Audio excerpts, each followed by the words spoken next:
Esta noche, hermanos, vamos a ver otra sección de Proverbios capítulo 4. Y aquí encontramos a Salomón diciéndole a sus hijos que la sabiduría debe de ser su prioridad. ¿Ok? En esencia le dice a sus hijos, hijos, aférrate a la sabiduría y aléjate del pecado. Eso es lo que en esencia Salomón le va a enseñar a su hijo. ¿Ok?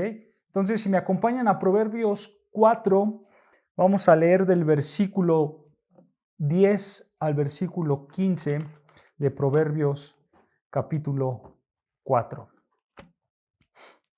Proverbios capítulo 4, versículo 10, ¿ya lo tenemos? Vean lo que dice la palabra del Señor. Dice, oye, hijo mío, y recibe mis razones, y se te multiplicarán años de vida. Por el camino de la sabiduría te he encaminado, y por veredas derechas te he hecho andar. Cuando anduvieres, no se estrecharán tus pasos, y si corrieres, no tropezarás. Retén el consejo, no lo dejes, guárdalo porque eso es tu vida. No entres por la vereda de los impíos, ni vayas por el camino de los malos. Déjala, no pases por ella, apártate de ella, pasa. Hasta aquí nos quedamos. Y vamos a analizar estos versículos, hermanos, que Salomón tiene para su hijo y por supuesto Dios para nosotros. Vean cómo empieza diciendo el versículo 10. Dice, oye, hijo mío, y recibe mis razones, y se te multiplicarán años de vida. Nota que aquí Salomón ahora se dirige a un hijo en específico. Si recuerdas, en el versículo 1 dice, oíd hijos. Ahí está en plural hijos, ¿no es cierto? Le está hablando a todos sus hijos, pero aquí Salomón ahora lo hace en singular y se dirige a uno de sus hijos y le dice, oye, hijo mío, y le dice, recibe mis razones y se te multiplicarán años de vida. Aquí la palabra razones, hermanos, no se refiere a que Salomón siempre tenía la razón y por eso su hijo tenía que obedecerlo. No. En el contexto de Proverbios, en todo este contexto que estamos estudiando, hermanos, las razones son las enseñanzas de la palabra de Dios. ¿Ok? Lo que Salomón le está diciendo a su hijo en pocas palabras es, hijo, recibe la palabra de Dios, y nota al final del versículo 10, y se te multiplicarán años de vida. ¿Ok? Si lo recuerdan, hermanos, esto nosotros ya lo habíamos visto, ¿no es cierto? Ahí en Proverbios 3:1, vean lo que dice atrás. Proverbios capítulo 3, versículo 1 y 2, vean lo que dice Proverbios 3, 1 y 2, dice, hijo mío, no te olvides de mi ley y tu corazón guarde mis mandamientos, porque largura de días y de años de vida y de paz aumentarán. ¿Se dan cuenta? Aquí de la misma manera, la palabra ley y mandamientos no se refiere a los mandamientos humanos de Salomón, sino a los mandamientos de Dios, a la ley de Dios. Y si este hijo obedecía la ley, si no se olvidaba de la ley de Dios y guardaba en su corazón los mandamientos de Dios, iba a tener largura de días y años de vida y paz te aumentarán, le dice Salomón, ¿no? Entonces, hermanos, como principio general, si tú te sometes a la palabra de Dios, eso puede contribuir a que tú tengas una vida larga. Eso es lo que nos está enseñando Proverbios 4, versículo 10. Si tú te sometes a la palabra de Dios, eso puede contribuir a que tengas una vida larga como principio general. ¿Cómo puede suceder esto en nuestras vidas? Bueno, si tú pecas, en primer lugar, Dios te puede quitar la vida por pecar en contra de Él. Y Dios te puede quitar la vida para que ya no peques más en contra de Él. Puedes perder tu vida. O también puede pasar que si tú pecas, venga con ese pecado una consecuencia y te enfermes. Y esa enfermedad a largo plazo, pues va quitándote la vida. ¿No es cierto? Entonces, realmente esto puede pasar en nuestras vidas. Ciertamente, también está el lado contrario. Si tú no pecas en contra de Dios, si tú te guardas en santidad, si tú vives conforme a la palabra de Dios, tú te vas a evitar muchos peligros que te pueden llevar a la muerte. Pero recuerden, hermanos, esto es un principio general, ¿ok? Tú puedes ser un hombre o una mujer obediente a Dios. Tú puedes entregar tu vida a la palabra de Dios. Tú puedes obedecer a Dios en todos los aspectos de tu vida y puedes morir. Uno de los claros ejemplos es Esteban. ¿Recuerdan a Esteban? Era un hombre piadoso, obediente a Dios y lo mataron. Lo mataron. También pasa. Pero esto es un principio general. No es una promesa, ¿ok? No es que si lo obedeces al pie de la letra va a pasar. No, simplemente es un principio general que nos puede ayudar a nosotros.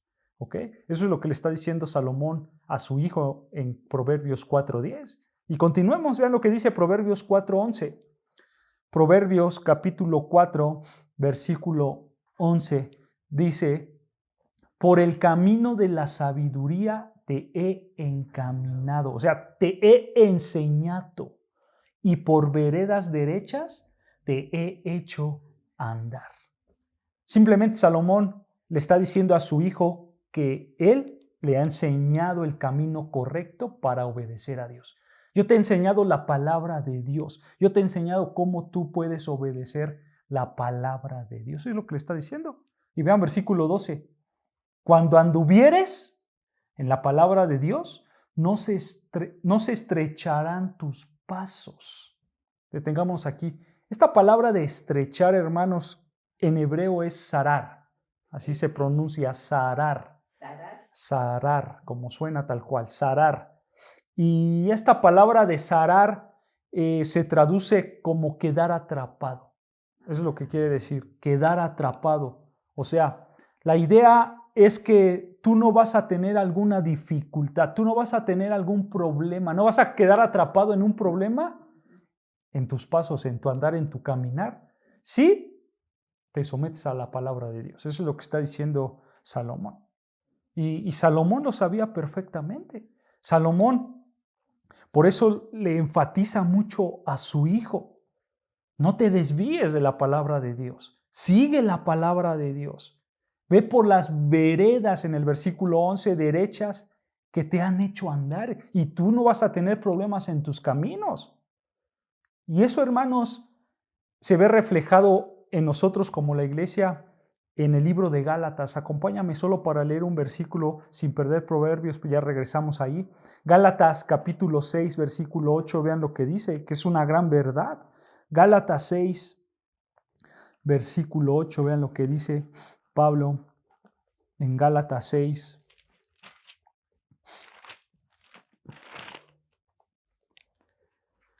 Gálatas capítulo 6, versículo 8, ¿ya lo tenemos? Vean lo que dice. Esta es una gran verdad. Gálatas 6, versículo 8 dice: porque el que siembra para su carne, de la carne segará corrupción, mas el que siembra para el Espíritu, del Espíritu segará vida eterna. Nota, lo que siembras es lo que vas a cosechar. Esa es la realidad, hermanos. Si tú sigues la palabra de Dios, pues tú vas a cosechar bendiciones. Pero si tú te desvías, como decía Salomón, si tus pasos, si tu andar se hunde, caes en problemas, pues al final vas a cosechar problemas, pecado. ¿No es cierto? Hermanos, realmente por este versículo de Gálatas 6, versículo 8, es que hay muchos problemas, ¿no es cierto? Hay problemas de salud, hay problemas con los cónyuges, hay problemas con los hijos, hay problemas económicos, etcétera. Claro, porque Gálatas 6:8 nos dice claramente que lo que tú siembres, es lo que tú vas a cosechar. Si tú siembras pecado, vas a cosechar pecado. Así de sencillo. ¿Se dan cuenta? Regresando a Proverbios capítulo 4, versículo 12. Proverbios 4, 12, le dice Salomón a su hijo. Vean lo que dice Proverbios capítulo 4, versículo 12. Dice, cuando anduvieres no se estrecharán tus pasos, y vean, y si corrieres no tropezarás. La idea es lo mismo que estamos hablando, hermanos. Evita el pecado y evitará los problemas que te traen ese pecado. Eso es lo que le está diciendo Salomón a su hijo. Si tú corres no te vas a tropezar, porque tú andas en la palabra de Dios. Tú andas en mis caminos, en mis razones, en lo que yo te he enseñado acerca de Dios. Entonces, hermanos, vean cómo el estudiar la palabra de Dios, el vivirla, el obedecerla, nos puede evitar de muchos problemas. Dios nos bendice con la palabra de Dios. Ahora, recuerden, esto también es un principio general. Esto no quiere decir que jamás en tu vida va a haber problemas. Esto no quiere decir que si tú estudias la palabra de Dios, que si tú eres obediente, entonces tu vida va a ser de color de rosas. No, esto es un principio general, hermanos. Pero hay una realidad. La realidad es que tú sí puedes evitar de manera general muchos problemas que te puede traer el pecado.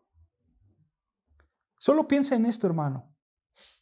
Una persona que se involucra en el pecado, su vida es compleja. Nota a las personas que pecan. Nota a las personas que se dejan llevar por su pecado. Al principio todo bien porque están satisfaciendo su carne, pero ya lo leímos. Lo que cosechas, lo vas. Al revés, ¿no? Lo que siembras, vas a cosechar. ¿No es cierto? Si su vida se vuelven complejas y están tristes, no hay paz, aparentemente tienen un gozo, pero claro, no lo hay. No hay ese gozo. Y súmale las consecuencias que vienen por su pecado. Esta es una realidad, hermanos. No tenemos que tomar esto a la ligera. Es terrible andar en el pecado. Porque al principio sí no pasa nada. Pero espérate, esto es una bomba de tiempo que tarde o temprano te va a explotar por andar en el pecado. Y Salomón le quiere evitar eso a su hijo, por eso le da todos estos consejos. Y vean, continúa diciendo Proverbios 4, versículo 13. Versículo 13, retén el consejo. O sea, le está diciendo, aférrate a la corrección que yo te voy a dar. Y le dice, no lo dejes, guárdalo, porque esto es tu vida. Dense cuenta. Otra vez, en el contexto que estamos estudiando, hermanos, el consejo, la corrección, simplemente es la sabiduría. Es la sabiduría. Y esto ya lo vimos la semana pasada en el versículo 5. ¿Recuerdan qué es sabiduría? Sí. ¿Qué es la sabiduría? La sabiduría es adquirir conocimiento, inteligencia para aplicarla a nuestra vida. Sí, la sabiduría es adquirir el conocimiento, pero de la palabra de Dios. Tú adquieres el conocimiento de la palabra de Dios y la obedeces. Obedeces la palabra de Dios en tu vida diaria. Eso es sabiduría. Entonces aquí le está diciendo Salomón a su hijo, ten la palabra de Dios, aplícala a tu vida porque esto es vida para ti. Esto no te va a dejar caer. Tú tienes que atesorarla en tu vida, tienes que guardarlo, no lo tienes que dejar. Porque Salomón sabía perfectamente que en la palabra de Dios encontramos vida eterna. Ahora, nota que una vez que el hijo adquiere esta sabiduría, él debe aferrarse a ella. Le dice, no lo dejes, ¿no es cierto? Pero Salomón sigue insistiendo en que debe de aferrarse a ella. Y en los versículos 14 y 15, hermanos, lo que va a hacer Salomón es empezar a usar sinónimos para que su hijo evite el mal y las malas personas. Obsérvalo. Nota cómo Salomón usa estos sinónimos. Versículo 14 y 15. Escucha, dice el versículo 14 ahí de Proverbios 4, versículo 14 dice, no entres, ahí está uno, escucha, no entres por la vereda de los impíos. Y se lo repite, ni vayas por el camino de los malos. ¿Se dan cuenta? Y ahora se lo vuelve a enfatizar en el versículo 15. Vean, versículo 15. Déjala, no pases por ella, apártate de ella, pasa. Salomón le está diciendo a su hijo 6 veces que ni siquiera se acerque al pecado. No te acerques al pecado. No vayas por ahí. Déjalo, pásalo, apártate, pasa. No entres, no vayas. Le está diciendo a su hijo. Esto, hermanos, lo vemos reflejado en todo el Antiguo Testamento. Por supuesto, con otras palabras, pero la idea es la misma. Vean lo que dice Mateo 5:27. Si me acompañas a Mateo 5:27, vean lo que dice Mateo capítulo 5, versículo 27.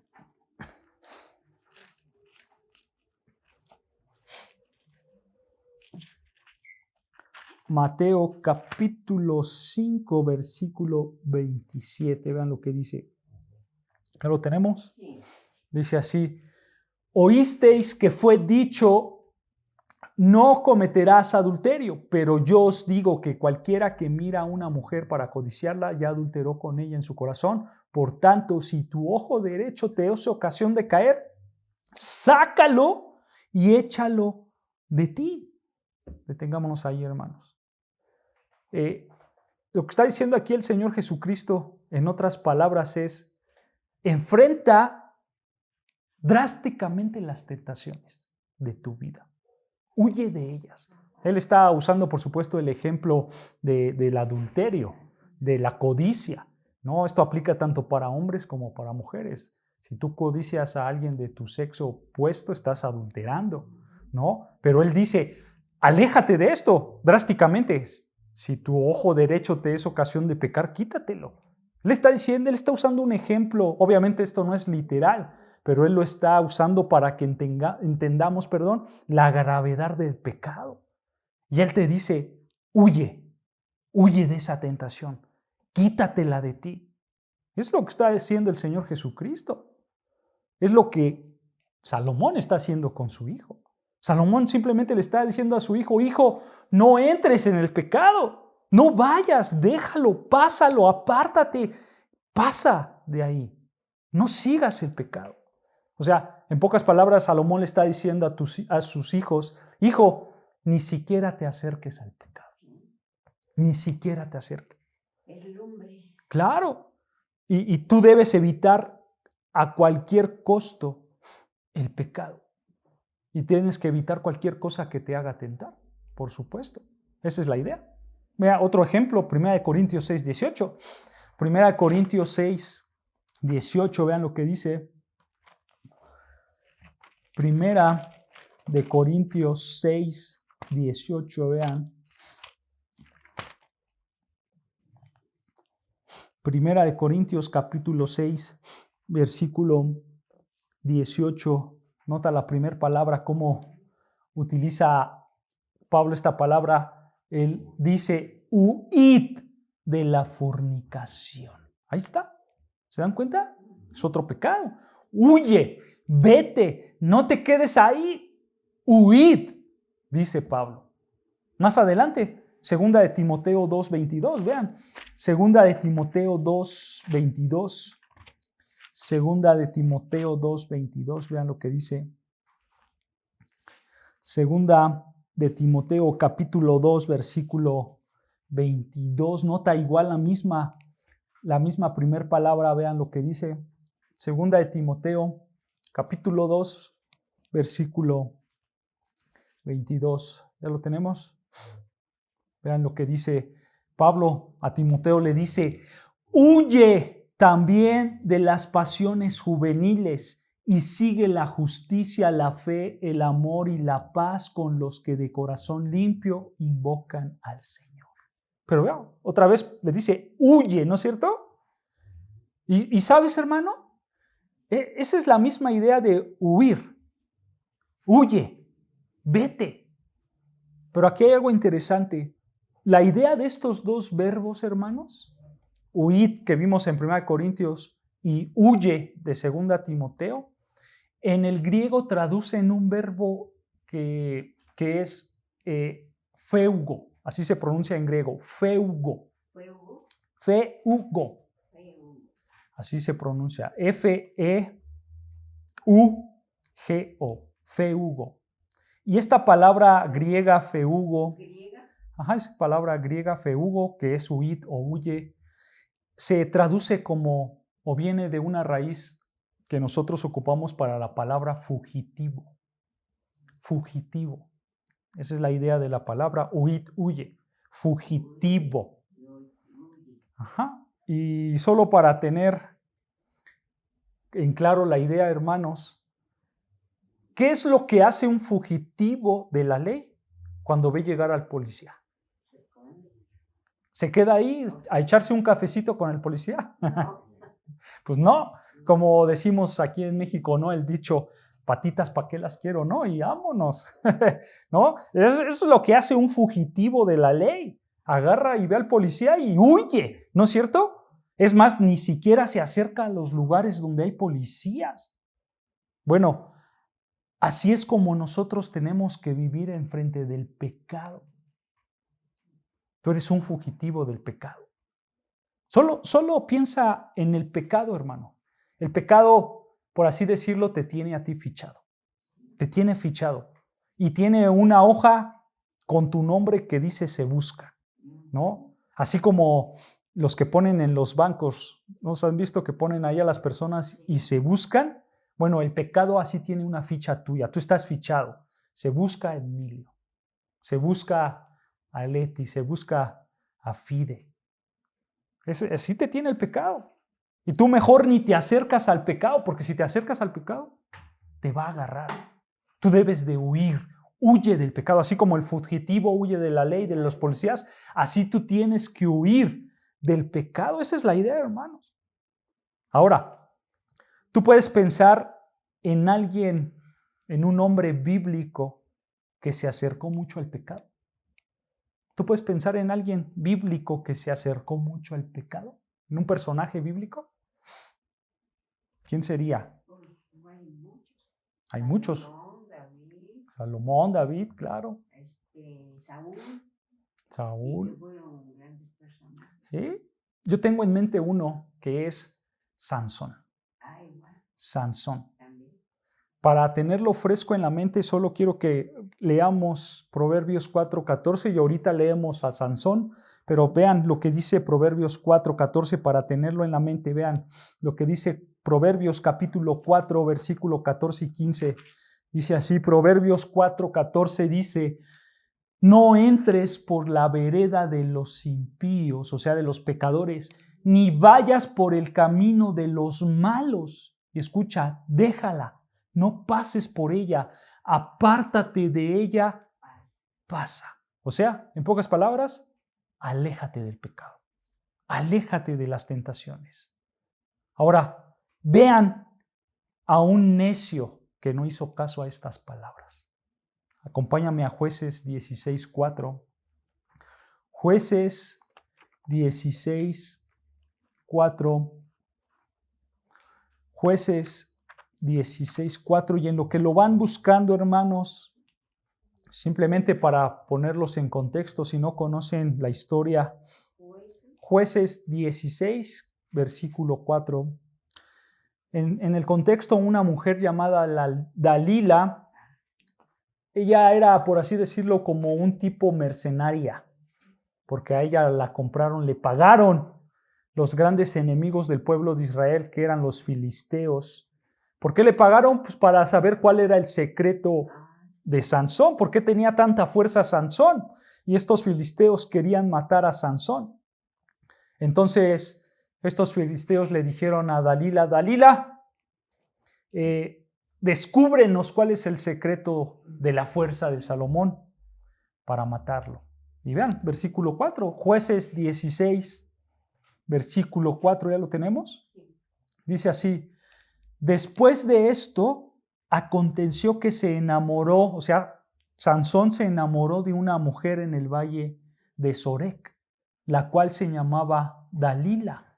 Y vinieron a ella los príncipes de los filisteos y le dijeron: engáñale e infórmate en qué consiste su gran fuerza y cómo lo podríamos vencer, para que lo atemos y lo dominemos, y cada uno de nosotros te dará 1100 siclos de plata. Nota, Dalila era la mercenaria y ella tenía que descubrir, y vean lo que pasó, versículo 6.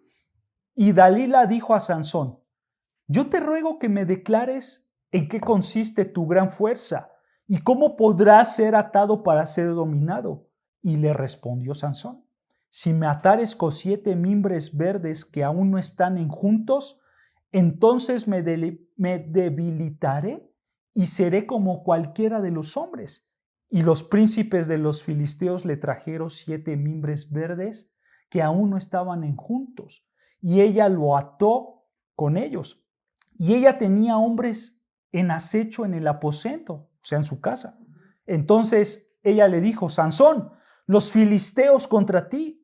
Y él rompió los mimbres como se rompe una cuerda de estopa cuando toca el fuego, y no se supo el secreto de su fuerza. Detengamos aquí tantito.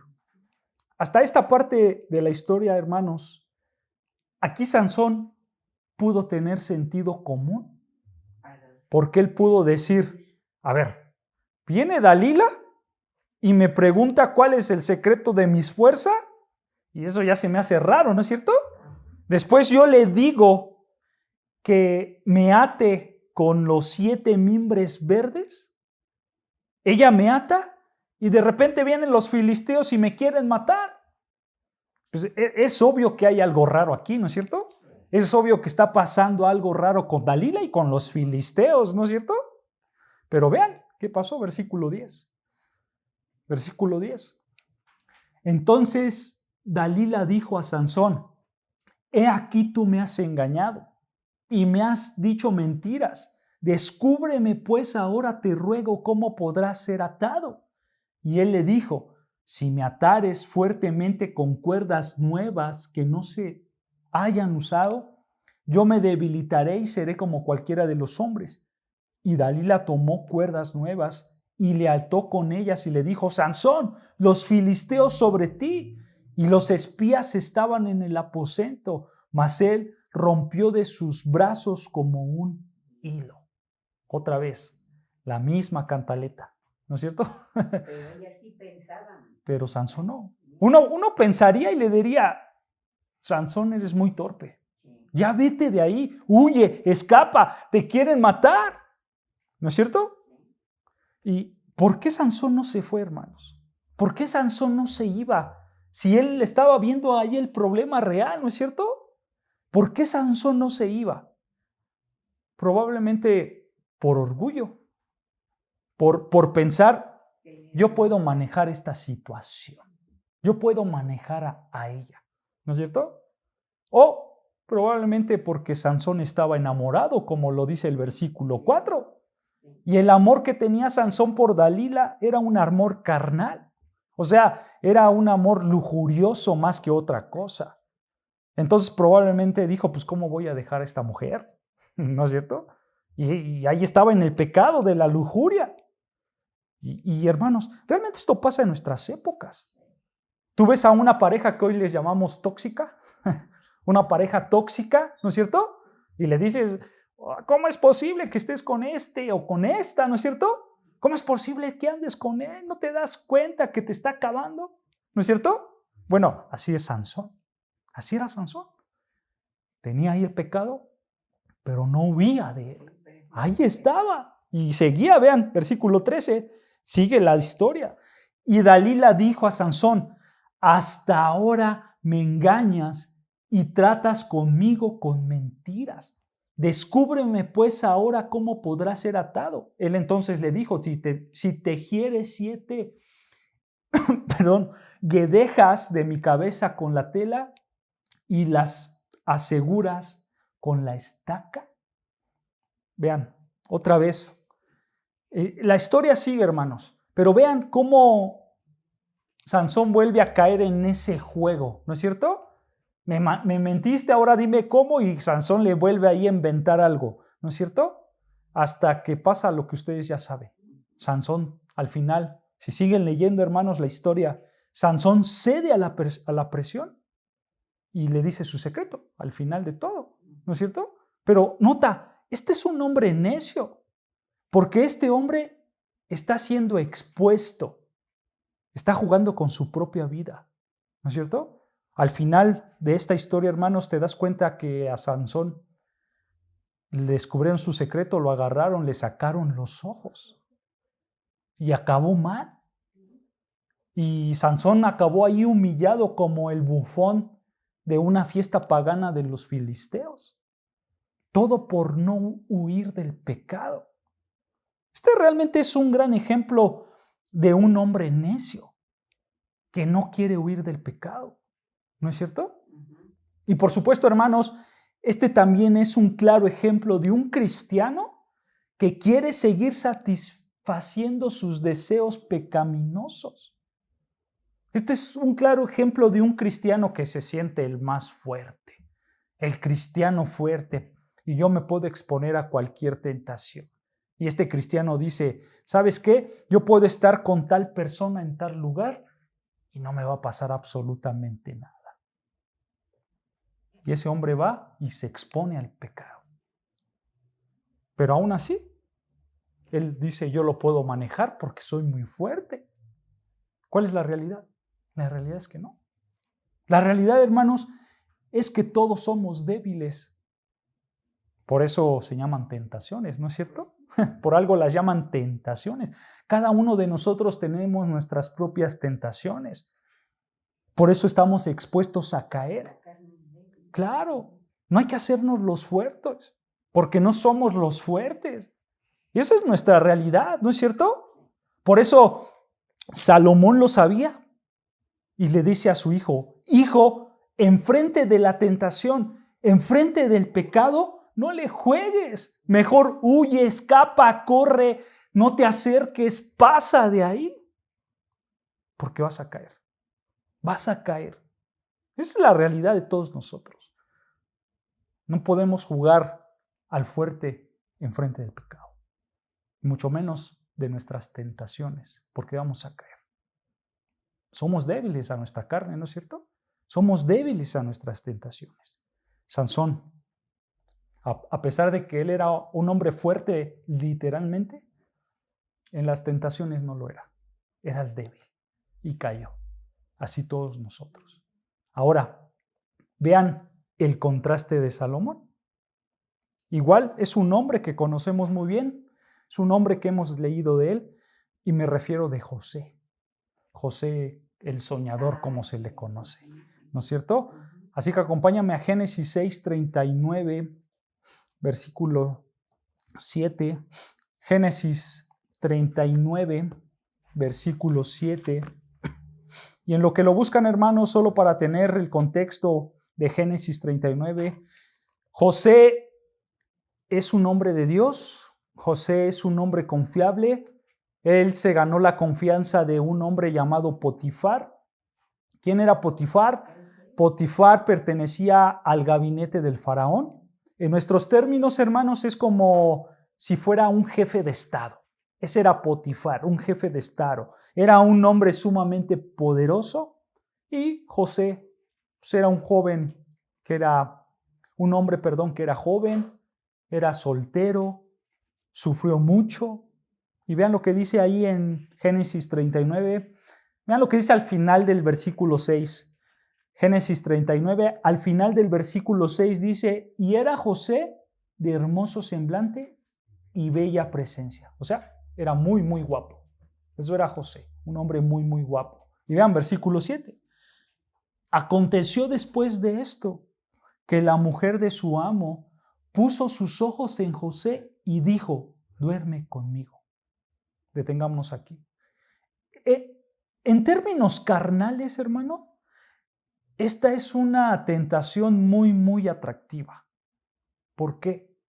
Porque José es soltero, muy guapo, esta mujer es la esposa de uno de los hombres más poderosos de Egipto. Y desde el punto de vista carnal, desde el punto de vista humano, aquí José pudo decir, ¿sabes qué? Yo seduzco a la señora y tengo garantizado todo lo que quiero. Pudo decir eso José, ¿no es cierto? Pero nota, José no era un hombre mundano. José no era un hombre pecador. Vean versículo 8. Versículo 8. Y él no quiso. Y dijo a la mujer de su amo, he aquí que mi señor no se preocupa conmigo de lo que hay en casa, y ha puesto en mi mano todo lo que tiene. No hay otro mayor que yo en esta casa, y ninguna cosa me ha reservado sino a ti, por cuanto tú eres su mujer. ¿Cómo pues haría yo este gran mal y pecaría contra Dios? Nota, José es un hombre leal, ¿no es cierto? Aquí hay lealtad. Lealtad a su jefe y sobre todas las cosas, lealtad a Dios. Es un hombre leal, ¿no es cierto? Versículo 10, vean, versículo 10. Hablando ella a José cada día y no escuchándola a él para acostarse al lado de ella, para estar con ella, escucha, aconteció que entró él un día en casa para hacer su oficio y no había nadie de los de la casa allí. Y ella lo asió por su ropa diciendo, duerme conmigo. Entonces él dejó su ropa en las manos de ella y huyó y salió. Nota la grandeza espiritual de José. Nota que José tuvo que tomar acciones drásticas para salir de ahí. Él huyó del pecado.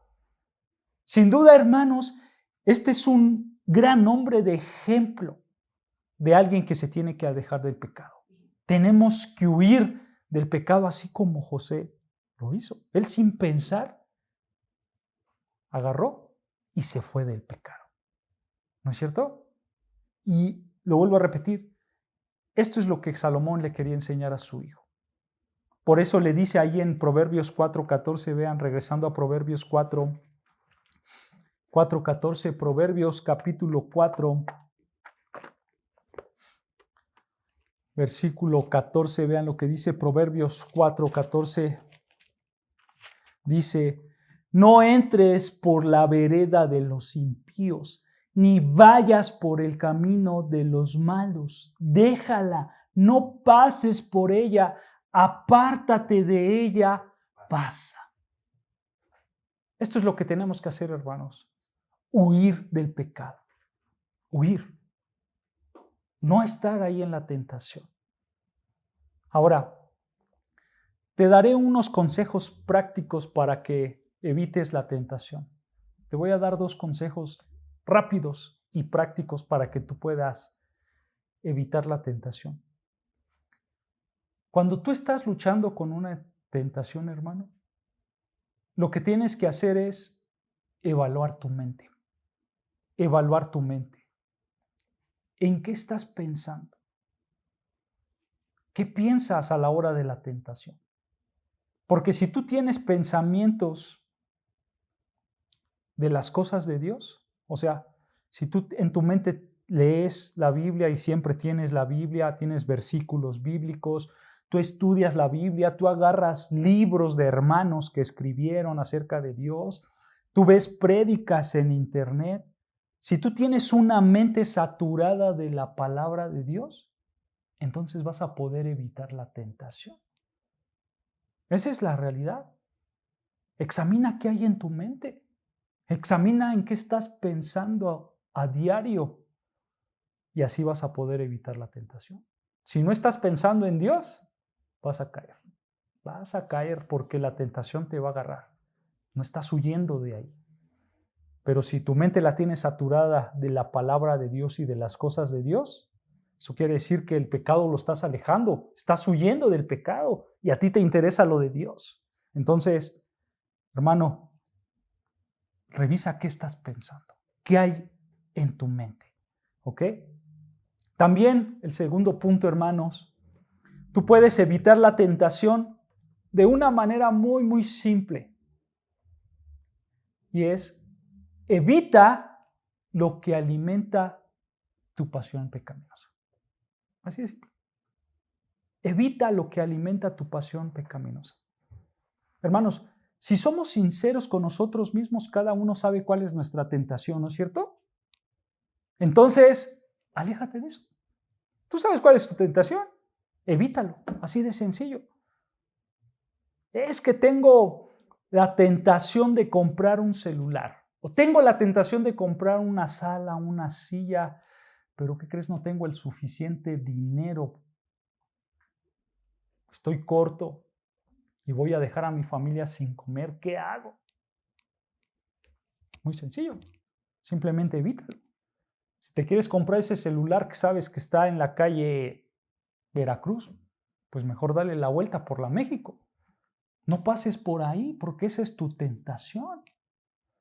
Esa es la realidad. Es que este conocido me influye mucho a pecar. Pues ya no lo veas. Pasa de ahí. Quítate de ahí. Ya no estés conviviendo con él. Así de simple, hermanos. Que lo incita, que claro, pueda robar. Claro. A lo mejor, hermanos, los ejemplos que les estoy dando son muy simples, pero el principio es el mismo para cualquier tentación. Para cualquier pecado, evítalo. Huye de ahí. Vete. Tú sabes cuáles son tus tentaciones. Tú sabes qué es lo que te atrae a pecar. Bueno, huye de ahí. Vete de ahí. Échate a correr. Recuerda algo, hermano. El cristiano espiritualmente maduro va a reconocer que es pecador. Esa es la realidad. Si tú eres un cristiano verdaderamente maduro, tú vas a decir, yo peco. Por eso el Señor Jesucristo en la oración, ¿recuerdan Mateo 6? El Padre Nuestro. ¿Cómo ora? No nos metas en tentación, mas líbranos del mal. ¿No es cierto? El cristiano va a decir, Señor, yo te amo, yo quiero servirte, pero tú sabes mis debilidades, ayúdame. Tú sabes que yo soy pecador, ayúdame. Y por supuesto, hermanos, el decir no nos metas en tentación, eso implica un esfuerzo de tu parte para alejarte del pecado, ¿no es cierto? Porque si tú estás ahí diciendo, Señor, no me quiero robar este libro, pero estás así acariciando el libro, pero Señor, no me dejes que me lo robe, pues vas a caer porque estás aquí, ¿no es cierto? Lo correcto que tienes que hacer es, Señor, no me quiero robar este libro, lo dejo y me voy, porque estás evitando el pecado. ¿Se dan cuenta? Es lo que Salomón le quería enseñar a su hijo, hermanos. Es en términos prácticos, es muy simple. Aléjate de lo que te hace tentar. ¿Por qué simple? Porque cada quien sabemos cuáles son nuestras tentaciones. Hay que salir huyendo de ellas. Esa es la idea, hermanos, que nosotros encontramos aquí en Proverbios 4, versículo 14 y 15. A veces tienes que tomar medidas drásticas para evitar la tentación. Como bien lo dijo el Señor Jesucristo, si ese ojo te hace pecar, sácalo de ti. Son situaciones drásticas. No es literal, por supuesto, no está diciendo el Señor que literalmente te saques tu ojo. Lo que te está diciendo es que hay veces que tienes que tomar medidas drásticas y huir de ahí, alejarte. Es que es mi hermano el que me hace pecar. ¿Sabes qué, hermano? Ahorita no quiero. Tengo que huir del pecado. Porque Dios sabe que si nos quedamos, vamos a pecar en contra de Él. Entonces, hoy, hermanos, aprendemos cómo guardarnos en santidad delante de Dios, huyendo del pecado, evitando las tentaciones. ¿Ok? Y hermanos, por cuestiones de tiempo lo vamos a dejar aquí, porque a partir del versículo 16 en adelante, Salomón habla de otra sección, pero eso lo vamos a ver la siguiente semana. Simplemente hoy quiero que se vayan, cómo evitar el pecado, huir del pecado. ¿Ok? Entonces, hasta aquí acabamos, hermanos.